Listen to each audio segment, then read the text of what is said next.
नमस्कार साथियों। आज 26 तारीख को 26 दिसंबर को अपर मुख्य सचिव जी द्वारा आज एक बैठक बुलाई गई थी, वीसी बुलाई गई थी, जिसमें तमाम एडी बेसिक और सारे जिलों के बीएसए साहब वीसी में भाग लिया। और जो मुद्दा था वो था समायोजन 3.0 को लेके। आखिर इस वीसी में क्या क्या बातें हुई हैं और किस तरीके से दोस्तों जो टीचर्स हैं उनको राहत मिलने वाली है। जी हाँ साथियों, वीसी दोस्तों जो हुई है दो बातों पर रही है, सहमति बनी है। और वो कौन सी बातें आपको मैं बताने वाला हूँ, कौन सी बातों पर सहमति बनी है। और जो टीचर परेशान हैं कि भैया हमें कहीं दूर ना फेंक दिया जाए, उनके लिए एक राहत वाली खबर लेके मैं आया हूँ। इसके साथ ही दोस्तों जो टीचर परेशान है कि भैया चार्ज ये कब छूटेगा, उनके लिए भी एक बहुत बड़ी खुशखबरी लेके आया हूँ। अतः दोस्तों सही और सटीक जानकारी के लिए आप हमारे चैनल इम्पोर्टेंट हेल्पर को यहाँ सब्सक्राइब जरूर कीजिए। देखिएगा दोस्तों, आपको सही और सटीक जानकारी सिर्फ हमारे चैनल पे मिलती है और तत्काल ही हम लाते हैं।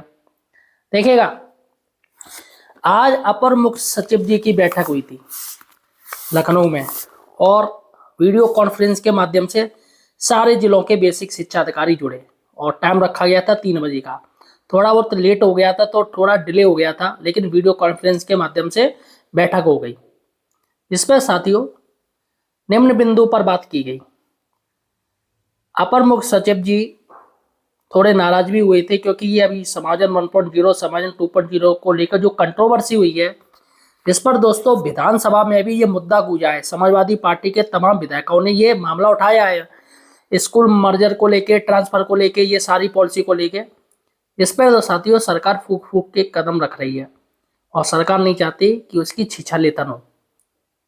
इसलिए दोस्तों अपर मुख्य सचिव जी द्वारा ये बैठक बुलाई गई थी और ये मुद्दा उठा है कि जो विद्यालय ये समायोजन कैसे किए गए हैं, कि विद्यालय एकल हो गए, शिक्षक विहीन हो गए, क्या फायदा है इस समायोजन का। ये मुद्दा उठा था विधानसभा में, जिसकी वजह से दोस्तों अपर मुख्य सचिव जी द्वारा एक नोटिस भी जारी किया गया था। मैं आपको बता दूं, इसमें यह पूछा गया था कि आखिर एकल विद्यालय कैसे हो गए, क्या वो वजह रही। काफी बीच में पॉइंट उठाए गए थे। समायोजन 3.0 की भूमिका को लेकर बात हुई थी और वरिष्ठता को लेकर बात हुई थी कि जो प्रधानाध्यापक है वरिष्ठता है उसका क्या मैटर है, वह कैसे हल होगा, किस तरीके से प्रमोशन किए जाएंगे, कि जिले से जिला माना जाएगा या फिर स्कूल में जो कार्यभार ग्रहण करेगा उसका माना जाएगा। तो काफी सारी बातें हुई हैं, जिस पर दोस्तों तमाम जो मुख्य बातें निकल के सामने है वो मैं आपको बता दूं। देखिएगा, सबसे पहले वरिष्ठता जो सूची उस पर काम होगा। आप ये जान लीजिए, अभी फिलहाल समायोजन 3.0 को टाल दिया गया है। वैसे सरकार का ये मन था कि 31/12/2025 से पहले ये सारी लिस्ट आ जाती, स्कूल जो है एकल चल रहे वो सारे आ जाते और काउंसलिंग भी हो जाती। कई बेसिक शिक्षा अधिकारियों द्वारा बाकायदा शेड्यूल भी जारी कर दिया गया था कि डाइट पे काउंसलिंग होगी इस तारीख को, जिसमें काउंसलिंग में आपको जो भी एकल विद्यालय हैं और जो शिक्षक विहीन विद्यालय हैं वो आपको दिए जाते। इसमें जो पहले महिला विकलांग है, महिला विकलांग को मौका मिलता वो स्कूल भरती। दूसरा मिलता जो जेंट्स विकलांग हैं उनको मौका मिलता वो स्कूल भरते। तीसरा मौका मिलेगा महिला हैं जो सामान्य महिला है उनको मौका मिलता, और लास्ट में मिलता पुरुषों को। अब चूंकि एक से ज़्यादा विद्यालय होंगे तो काउंसलिंग तो होगी, और जो एक से ज़्यादा विद्यालय नहीं है या कोई उसका कैंडिडेट नहीं है लेने के लिए तो उसको आवंटन हो जाता। फिलहाल साथियों इस पर ब्रेक लग गया है। अपर मुख्य सचिव जी द्वारा ब्रेक लगा दिया गया है और उन्होंने एक बात कह दी है कि सबसे बड़ा है इंचार्ज मैटर, इंचार्ज प्रधानाध्यापक मैटर। देखिएगा साथियों, काफी जगह ये गर्मा गर्मी चल रही है कि आखिर इंचार्ज प्रधानाध्यापक किसे बनाया जाए। देखिएगा, जानकारी समझिएगा।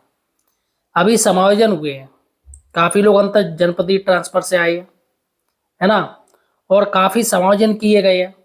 अब उन स्कूलों में क्या है, जैसे पहले से कोई टीचर के पास उस पर चार्ज है और वो टीचर जूनियर है, अब हुआ क्या, समायोजन में कोई टीचर आ गया वहां पर।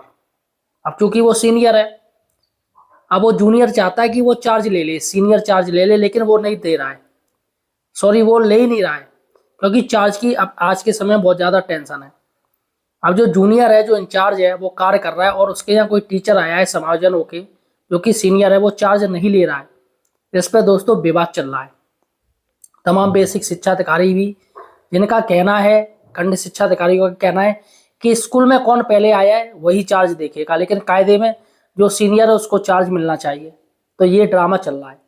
इस पर दोस्तों आज अंकुश लग गया बैठक में। अब सीधी सी बात है कि जो सीनियर है उसको चार्ज लेना पड़ेगा। और यहाँ पर नियुक्ति की बात मैं आपको बता दूं, जिसकी जिले में पहली नियुक्ति हुई है, जिले में जिस दिन ज्वाइनिंग लेटर मिला है, भले ही वो स्कूल बाद में ले, 15 दिन के बाद ले या 14 दिन में ले, लेकिन जिले में उसको पहला नियुक्ति लेटर मिल गया तो वही नियुक्ति मानी जाएगी। जैसे एग्जाम्पल मैं बता दूं, किसी की नियुक्ति लेटर किसी को 1 दिसंबर 2025 को मिला, तो उस बंदे ने क्या किया, उसने स्कूल ज्वाइन कर लिया उसी 1 तारीख को या 2 तारीख में। और किसी ने नियुक्ति लेटर 1 दिसंबर को मिला, लेकिन उसने ज्वाइन किया 14 तारीख को, क्योंकि 15 दिन का टाइम रहता है, उसने 14 तारीख को किया। तो पहले ये चलता था कि भैया अब ये स्कूल में वो आ गया है तो वही सीनियर हो गया, और ये लेट आया है तो ये इसको लेट मिलेगा। तो अब ऐसा नहीं होगा, अब नियुक्ति वही मानी जाएगी 1 तारीख, वो चाहे आप 14 दिन बाद लीजिए, ज्वाइन कीजिए स्कूल, चाहे उसी तारीख को कीजिए। और जो प्रमोशन लिस्ट जारी होगी वो इसी पे बेस पे होगी।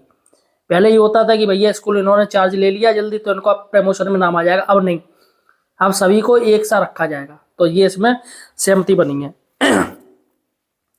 अभी क्या है कि अभी जो भी इंचार्ज प्रधानाध्यापक है, इंचार्ज टीचर है, उनसे सारे के सारे चार्ज शून्य कर दिए, उनसे चार्ज ले लिया गया। अब वो कोई भी वित्तीय कार्य नहीं संभालेंगे। जी हाँ साथियों, उनके दायित्व शून्य होंगे, शून्य कर दिए जाएंगे। बेसिक शिक्षा अधिकारियों का लेटर बहुत ही जल्दी आ जाएगा। अब इसमें क्या होगा कि फिर से एक वरिष्ठता सूची बनेगी सभी बेसिक शिक्षा अधिकारियों के द्वारा। हो सकता है कि आपके ग्रुप में सूचना भी मांगे जाने लगी हो कि आपकी नियुक्ति तारीख कौन सी, यहाँ पर दीजिएगा जानकारी। तो यहाँ पर फिर से एक वरिष्ठता सूची बनेगी और उसमें चार्ज उसी को दिया जाएगा जो वरिष्ठ होगा। और ऐसे में अगर वरिष्ठ टीचर अगर चार्ज नहीं लेना चाह रहा है तो उससे शपथ पत्र ले लिया जाएगा कि भैया आप चार्ज नहीं ले रहे तो मत लीजिए। लेकिन दोस्तों यहाँ पर भी सरकार ने खेल खेल दिया। जी हाँ साथियों, जो टीचर ये सोच रहे कि भैया हम चार्ज नहीं लेंगे और भले ही वो सीनियर हो, उसमें शपथ पत्र ले लिया जाएगा कि आप भविष्य में कोई भी प्रमोशन होगा तो उसमें आप दावा नहीं ठोकेंगे कि मैं सीनियर हूं तो मुझे प्रधानाध्यापक मेरा नंबर पहले दो। आपको हटा दिया जाएगा वहां से, और आपके जो चार्ज ले रहा है या आपसे जूनियर है वो उसको चार्ज ले रहा है तो उसको मौका मिलेगा। यानी कि आप, सीधी सी बात है, कभी भी प्रमोशन आपका नहीं हो पाएगा। अगर आप इंचार्ज अध्यापक नहीं बनना चाह रहे हो तो आगे चल के आपका कोई भी प्रमोशन नहीं होगा, क्योंकि आपने शपथ पत्र दे दिया कि हम भविष्य में किसी भी तरीके की दावेदारी नहीं करेंगे प्रधानाध्यापक के पद पर। क्योंकि अभी इंचार्ज का मैटर है, बाद में प्रमोशन होंगे तो प्रधानाध्यापक बनेंगे, तो यहाँ पर दावेदारी आपकी नहीं मानी जाएगी। ऐसा शपथ पत्र में हो सकता है दोस्तों, ऐसी बात हो रही है। और समायोजन 3.0, ये सारा कुछ होने के बाद तब समायोजन 3.0 होंगे। और यहाँ पर मैं आपको बता दूं, समायोजन 3.0 में एकल और शिक्षक विहीन ही स्कूल खोले जाएंगे। ये बात क्लियर हो गई है। लेकिन साथियों, रात वाली बात ये कि अभी जो स्थिति है, जो एकल और शिक्षक विहीन विद्यालय है वो सबसे ज्यादा शहरी क्षेत्रों में है। जो बात निकल के आई है, शहरी क्षेत्रों में सबसे ज्यादा एकल और शिक्षक विहीन विद्यालय है, जिसकी वजह शहरी क्षेत्र में बहुत कम शिक्षकों की संख्या रह गई है, क्योंकि उनका कैडर अलग चलता है। वो शहरी क्षेत्र का शहरी क्षेत्र में ही ले सकता है और ग्रामीण का ग्रामीण में। अगर समायोजन भी हो रहा है, म्यूचुअल भी ले रहे हो, तो शहरी का शहरी में रहेगा, ग्रामीण का ग्रामीण में रहेगा। एक कैडर चलता है उनका अलग से। तो इसलिए अभी स्थिति ये है कि शहरी क्षेत्रों में टीचर्स नहीं, इसलिए एकल विद्यालय और शिक्षक विहीन विद्यालय वो सिर्फ शहरी क्षेत्रों में ज्यादा है और ग्रामीण क्षेत्रों में कम है।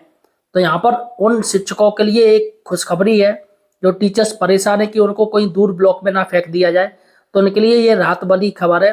क्योंकि शहरी क्षेत्र में उनका होना पाएगा, हो ही नहीं पाएगा।